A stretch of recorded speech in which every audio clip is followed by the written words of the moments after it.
قسطوں پر چیزیں جو ملتی ہیں اس کی دو قسمیں ہیں.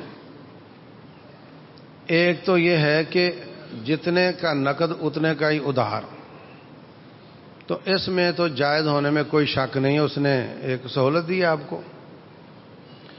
دوسری قسم یہ ہوتی ہے کہ بلکہ تین قسمیں ہوتی ہیں. دوسری قسم یہ ہوتی ہے کہ آپ کو 70 لاکھ والی گاڑی 85 میں ملے گی اور قسط شارٹ ہونے پر مزید اضافہ نہیں کیا جائے گا. تیسری قسم یہ ہوتی ہے کہ 70 لاکھ والی گاڑی 85 میں ملے گی اور قسطیں نہ دیں تو یہ 85 90 ہو جائیں گے، پھر نہ دیں تو یہ 95 ہو جائیں گے، پھر نہ دیں تو یہ کروڑ ہو جائے گا. تو جو پہلی قسم ہے وہ سب کے نزدیک جائز ہے. دوسری قسم کچھ علماء ہیں وہ کہتے ہیں کہ پہلا اضافہ جائز ہے، اگلا اضافہ جائز نہیں. اور میں اور میرے ہم ذہن جو لوگ ہیں ہم کہتے ہیں کہ جس طریقے سے اگلا اضافہ جائز نہیں، اسی طریقے سے پہلا اضافہ بھی جائز نہیں. یہ اگر فقہی اعتبار سے اس مسئلے کو دیکھا جائے تو دونوں طرف دلائل یا کچھ قرائن موجود ہیں جو کہتے ہیں ایک دفعہ کا اضافہ جائز ہے. ان کے لیے بھی کچھ نہ کچھ قرائن کتاب و سنت میں موجود ہیں، اور جو کہتے ہیں جائز نہیں ان کے لیے بھی ہیں. لیکن اگر آپ اوور آل سود کے پورے سٹرکچر کو دیکھیں تو پوری بلڈنگ سود کی یہ قسط میں اضافے کی بنیاد پہ کھڑی ہے.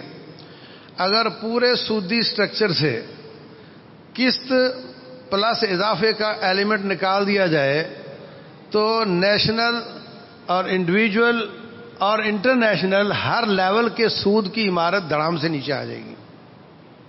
ایسا ہے یا نہیں؟ یہ زہر کیپسول میں ڈال کے دیتے ہیں تھوڑا تھوڑا. ویسے آپ گاڑی نہیں لے سکتے، ہاں، تو وہ کہیں گے مسئلہ ہی نہیں ہے، 50,000 دینا ہے تو کیا ہے، 4 بچے ہیں اور وہ 10 دیں گے تو 40 ہو جائے گا، 10 تم دے دینا تو کیا ہے. یعنی ان کو وہ جو زہر ہے نا اس کا لقمہ چھوٹا کر کے دیتے ہیں، تو ان کو سہولت دے کر ان کے گلے میں پٹا ڈال کے اپنے ہاتھ میں پکڑ لیتے ہیں، غلام بنا لیتے ہیں.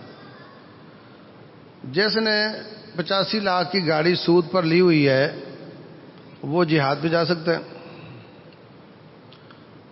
وہ کئی مزدوریاں چھوڑ دے گا،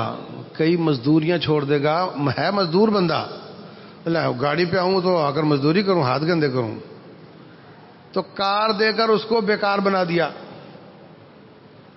اس کے بچوں کی تربیت خراب ہو گئی، ان کی طبیعت خراب ہو گئی.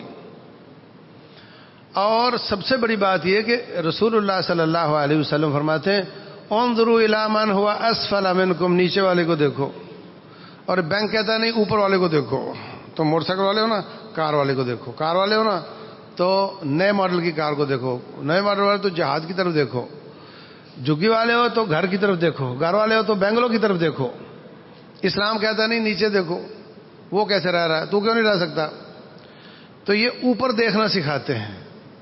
اور اس سب کچھ کی بنیاد قسطوں کا کاروبار ہے.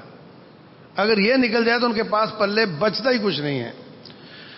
تو اگر یہ جائز بھی تھا آپ کے نزدیک تو جو حرام کی طرف، جو بگاڑ کی طرف، جو فساد کی طرف لے جائے وہ جائز کام بھی ناجائز ہو جاتا ہے. سمجھ آ رہی بات کی؟ مثلا انگور بونا اور کاٹنا اور بیچنا جائز ہے نا، لیکن اگر آپ کو پتا ہو کہ یہاں گاہک ہی شراب خانہ ہے، وہی انگور خریدتا ہے، تو پھر آپ کا بونا کاٹنا حرام ہو جاتا ہے. سمجھ آئی بات کی؟ آپ کا ان کو انگور بیچنا حرام ہو جاتا ہے. تو جو چیز حرام سٹرکچر کی طرف اس کو اچھا کرے، اس کو بہتر کرے، وہ جائز بھی ہو تو ناجائز ہو جاتی ہے. یہ بات سمجھنے کی ہے. واللہ اعلم.